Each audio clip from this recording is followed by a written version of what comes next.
నిన్న ముఖ్యమంత్రి గారు ఏమన్నారు, 42% ఇయ్యండి నేను ఎన్నికలకు పోనను. నిన్న కేబినెట్ ఏం తీర్మానం చేసింది, సర్పంచ్ ఎన్నికలు 42%తో మేము పార్టీల వారీగా ఇచ్చుకొని పోతాం. పార్టీల వారీగా బీసీలకు ఇవ్వడానికి అది బిచ్చం కాదు. మీరు భిక్ష వేస్తే తీసుకోవడానికి బీసీలు సిద్ధంగా లేరు. సర్పంచ్ ఎన్నికలలో గుర్తులు ఉండవు. సో మీరు 42 ఇచ్చినా 52 ఇచ్చినా 62 ఇచ్చినా అడిగేటోడు ఎవడు ఉండడు. పైగా సర్పంచ్ ఎన్నికలు ఇప్పుడు అర్జెంటుగా పెట్టకపోతే మిమ్మల్ని కొట్టింది ఎవరు? జయలలిత గారు 9 సంవత్సరాలు ఎన్నికలు నిర్వహించలేదు తమిళనాడులో. అప్పుడు పివి నరసింహారావు గారు ప్రెషర్లోకి వచ్చి అప్పుడు 9th షెడ్యూల్లో పెట్టుకొని మనం దాన్ని రిజర్వేషన్ వాళ్ళు తమిళనాడులో సాధించుకున్నారు.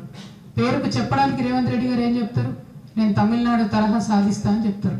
ఒక్క స్టెప్ తీసుకున్నారా మీరు తమిళనాడు వాళ్ళలో? కనీసం ఢిల్లీలో పోయి ఒకసారి మోడీ గారికి ఒక వినతి పత్రం ఇచ్చిర్రా మీరు? పోయిన 2 సార్లు దొంగ దీక్షలు చేసి వచ్చేసిండ్రు కాంగ్రెస్ వాళ్ళు. పుట్టిన తమాషా కాడికి పోయిన రాహుల్ గాంధీ కూడా రాలే కనీసం ఆ మీటింగ్కి.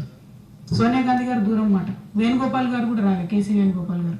అంటే మీ దగ్గర ఉండే ముఖ్యమైన వ్యక్తులు రాకుండా వెళ్ళి బీసీల కోసం ఢిల్లీలో దొంగ దీక్షలు చేసి వచ్చి మళ్ళీ ఇప్పుడు పార్టీల పరంగా ఇస్తామని నిన్న క్యాబినెట్లో కాంగ్రెస్ పార్టీ తీర్మానం చేయడం అంటే 100% రేవంత్ రెడ్డి గారు బీసీలను మోసం చేస్తూ ఉన్నారు.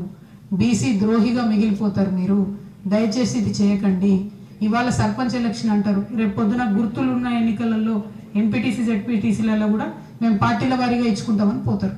మరి ప్రొటెక్షన్ ఎక్కడ ఉంటుంది? పార్టీల వారీగా ఇచ్చేది ఉంటే మీరు కొత్తగా ఇచ్చేది ఏంది? బీఆర్ఎస్ పార్టీ పుట్టినప్పటి నుంచి 51% ఇచ్చుకుంటూ వచ్చింది బీసీలకు. But that doesn't change elected positions. Elected పొజిషన్స్లో బీసీలు రావాలంటే ఖచ్చితంగా రాజ్యాంగ రక్షణ ఉండాలి.